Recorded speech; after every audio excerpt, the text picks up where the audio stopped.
Թրամփը չի բացառվում, որ կարող է հրաժարվել այդ ռուս-ուկրաինական պատերազմի դադարեցման իր առաքելությունից, քանի որ ասում են իր ժամանակը թանկ է, նա ուրիշ խնդիրներ էլ ունի։ Պարզ չի թե այդ դուրս գալը ինչով է ուղեկցվելու։ Այսինքն դու դուրս ես գալու, ընդհանրապես չես խառնվելու եւ ստատուս քվոն պահպանելու ես, թե դու դուրս ես գալի եւ դադարեցնում ես սանկցիաները Ռուսաստանն եմ օրինակ։ Թե հակառակը դու դուրս ես գալիս, բայց զենք ես սկսում մատակարարել Ուկրաինային պաշտպանվելու համար։ Այդ դուրս գալը տարբեր երանգներ կարող է ունենալ։ Որտեղ հիմա կոնկրետ Բայդենի ադմինիստրացիայի որոշումը այդ փաթեթը 4 միլիարդի որ Ուկրաինային զենք մատակարարելու ինքը դա չհասցրեց ամբողջությամբ մատակարարի, բայց այդ որոշումը կար եւ հիմա Թրամփը դա շարունակում է իրականացնել, որտեղ դա Միացյալ Նահանգների որոշում է։ Նա դա չի դադարեցել, մի պահ դադարեցեց Կուրսկի այդ պահով, հիշում եք, բայց հետո էլի վերականգնեց։ Իսկ կհաջողվի արդյոք Թրամփին ճնշում գործադրել Եվրոպայի վրա, որպեսզի Եվրոպան եւս չօժանդակի Ուկրաինային։ Այստեղ գալիս են հնարավորություններից։ Բա բոլորի դեմ երբ որ դու պատերազմ ես հայտարարում, դու ո՞նց ես կարողանալու այդ ճնշում գործադրել, մի հատ էլ այդ հարցում։ Արդեն Եվրոպային դու խտնացրել ես քո դեմ ես հանել տնտեսական հարցերում։ Արդեն ասել ես քո պաշտպանությունը չեմ իրականացնելու, գնա ինքդ քո պաշտպանության հարցեր լուծի եւ դրանում անկախացրել ես Եվրոպային։ Եթե դու ուզում ես ճնշես Եվրոպայի վրա, դու պետք է լծակ ունենաս վրան, բայց դու քո լծակները հետ ես քաշը։ Քո գլխավոր լծակը Եվրոպային պաշտպանելն էր։ Հիմա դու ասում ես եվրոպացիներ գլխի ճարը տեսեք, նրանք էլ ասում են լավ, մի տրիլիոնի համարյա states and dates փող պետք է ճարենք այդ հում էմիսիայի հաշվին։ Գիտեք, թույլատվեցին էմիսիայի սահմանը ավելացրեցին, որպեսզի կարողանան համապատասխան գումարներ տրամադրեն։ Եվ նման պայմաններում Եվրոպան ավելի անկախ դարձավ Միացյալ Նահանգներին։ Ճիշտ է, չեմ ասում լիովին անկախացավ, որտեղ Միացյալ Նահանգների զորքերը դեռ կանգնած են, չնայած խոսակցություն կա, որ 10-20 թե 30,000 հետ քաշելու խնդիր կա Գերմանիայից եւ մյուս երկրներից զորքերի եւ այլն, բայց ամենայն դեպս դեռ կա, բայց ամեն դեպքում էապես Եվրոպայի ինքնիշխանությունը ավելացավ։ Մեծ հաշվարկներ են արել, իսկ Թրամփը հաշվարկել էր արդյոք, որ Եվրոպան եւ Չինաստանը կփորձեն համատեղ պայքարել այդ սակայն։ Բայց եմ ասում, հաշվարկել են նախատեսվում է արդեն մեծ համաժողով Եվրամիության գագաթաժողով, այո, բարձրաստիճան ներկայացուցիչները Եվրամիության պատրաստվում են Պեկին գնալու եւ բանակցելու արդեն Սի Ցզինպինի հետ։ Դե այդ եմ ասում, որ ոնց երևում է այդքան էլ լավ չեն հաշվարկել։ Ինչ որ տեղից լսել են, որ կա կառավարվող քաոս տեսություն, բայց չեն տիրապետում դրան, եւ իրենց պահում են որպես փիղը աղճապակի տնակում կամ բանում, խանութում, սրահում։ Այսինքն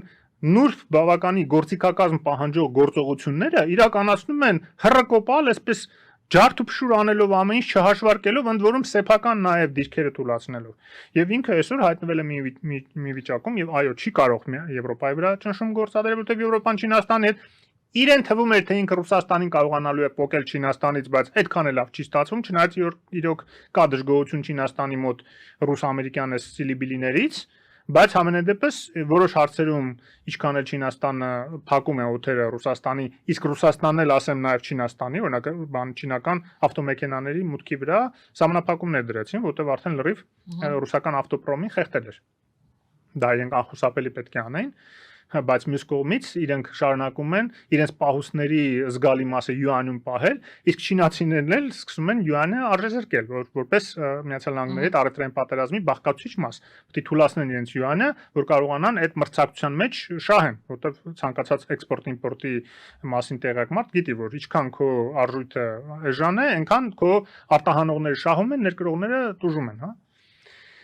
Ուզում եմ ասեմ, որ նման պայմաններում մեկ է Ռուսաստան չփոկվեց Չինաստանից, որովհետև ինքը բավականին էս վերջի տարիներին սերտ աճել է տնտեսական առումով, տենց հեշտ չի կարող փոկվել, ել չեմ խոսում դրա մասին, որ տենց չեն էլ վստահում առանձնապես ռուսական էլիտաները Միացյալ Նահանգներին եւ այս Պուտինի շատ այսպես սիլիբիլիները արևմուտքի հետ բավականին լուրջ դժգոհություն առաջացրեց ներսում, էլիտաների ներսում, հատկապես այն ազգայնական ծայրահեղական շովինիստական շրջանակների մոտ, որոնք այսօր գլուխ են բարձրացրել Ռուսաստանում, գիտենք։ Եվ նման պայմաններում է, որ Ռուսաստանը ոչ մի լուրջ զիջման չի համաձայնվում եւ ՄԱԿ-ում իրենց Նեբենձյան ներկայացուցիչը ասել է, որ իրատեսական չի հիմա ինչ որ դադարեցնելը առիթավորվելով, թե իբր այս միամսյակը որ եղավ, էներգետիկ ենթակառույցներին չհարվածելու այդ պայմանավորվածությունները եղավ, իբր Ուկրաինան խախտել է։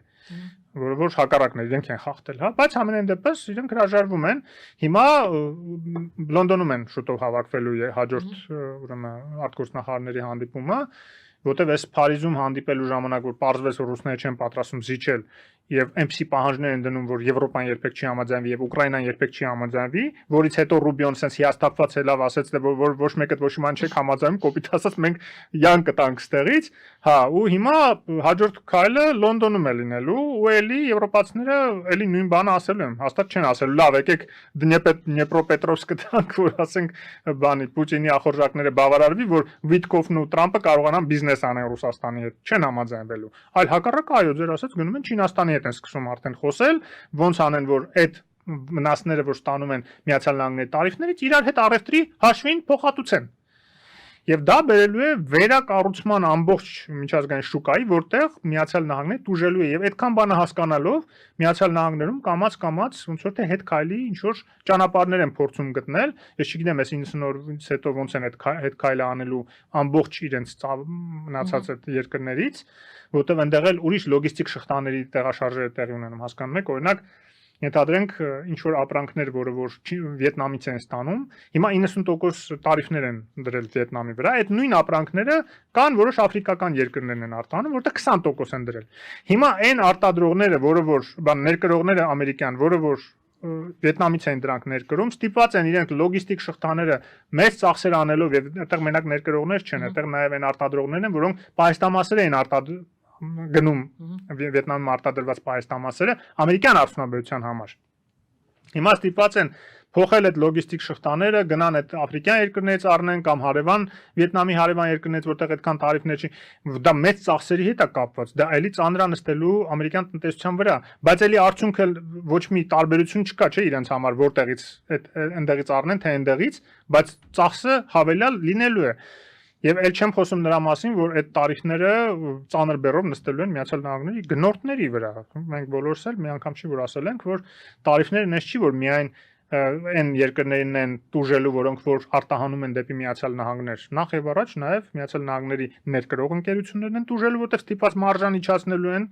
եւ գնորդները, որտեղ ամեն դեպքում գները աճելու է։ Արդյունքում ինֆլյացիան մեծանալու է Միացյալ Նահանգներում, վստահությունը Տրամպի հանդեպ նվազելու է եւ արդեն հիմա դեմոկրատները նաեւ այն խոշոր բիզնեսները, որոնք որ աջակցում են Տրամպին, արդեն կամաց սկսում են աջակցել դեմոկրատներին Տրամպի դեմ, որտեղ հասկացան, որ ոնց որ թե այս մարդը այդքան էլ adekvat չի եւ դա հələ Մասկին չեմ ասում, հա, որ իր հիմնական աջակիցներից մեկն էր արդեն սկսել է բան անել, հակադրվել իր խորհրդականներին ու իդեպ նաև իր մոտ էլ բավական դժգոհություններ արդեն ցուցադրում հենց Տրամպը Մասկից, օրինակ Պենտագոնում բանը բրիֆինգի պետքա բանին Պարզվեց, որ Մասկը պատրաստում էր գնալ Պենտագոն մասնակցել Չինաստանի դեմ հնարավոր գործողությունների, այդ թվում ռազմական հնարավոր բոլոր սցենարների բանը, չէ, մշակվում են, որ պետք է գնալ մասնակցել, լսեր, թե ինչ է պատրաստում Միացյալ Նահանգները անից։ Տրամպն էլ ասել, իմացել է, որ պետքա գնալ այդտեղ, ասել է, բայց ինչ գործ ունի Մասկը հանգարց թույլ չտակ, Մասկը գնա Պենտագոնի բրիֆինգին մասնակցի։ Եվ այսինքն հենց դա եմ ասում, որ արդեն քաոսի է վերածվել Այսինքն այդպիսի տարական բաներ ինստիտուտներ այլևս չեն գործում, որտեղ վախենում են Տրամպից։ Նույն այդ Պենտագոնում ովքեր համաձայնվել են, հա, որ հրավիրեն Մասկին, հիմա սպասում են, ասում են դե Մասկը Տրամպի հետ լավ է, եթե չհրավիրենք, Տրամպը մեր վրա կջղայնանա կոպիտ ասած, լուչը հրավիրենք, չհարցնենք Տրամպին, բայց Տրամպն էլ չգիտի։ Հասկանում եք, այսինքն քաոս է մի հատ բոլոր հարցերում է դա։ Եվ նման անկառավարելի իրավիճակում դու հայտարարում ես առևտրային պատերազմի մեջ ես մտնում աշխարհի հետ, ո՞նց ես դու դրա տակից դուրս գալու։ Դա կարող է կոլապսի բերել Միացյալ Նահանգների տնտեսությունը։